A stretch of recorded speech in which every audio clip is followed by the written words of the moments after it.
we are looking at how to pronounce these names. We'll be looking at how to say more biblical names, names from the Bible, many mispronounced.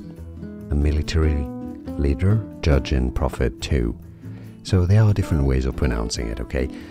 Possibly the most common in English is Jerubbaal. Jerubbaal, okay, with a stress on that second syllable, but it's not very clear where the accent really falls. A lot of people list it pronounced differently. Trustable, trustworthy sources. So it can be also said as Jerubbaal. Jerubbaal, okay, with a stress on the first syllable.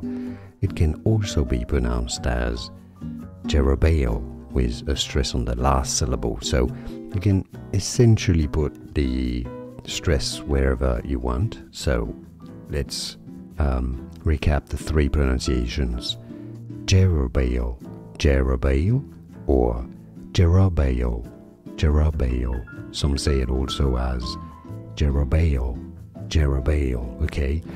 So yeah, it's up to you, but Jerubbaal is probably the most common and perhaps the safer pronunciation, so maybe go for that one. Jerubbaal, Jerubbaal.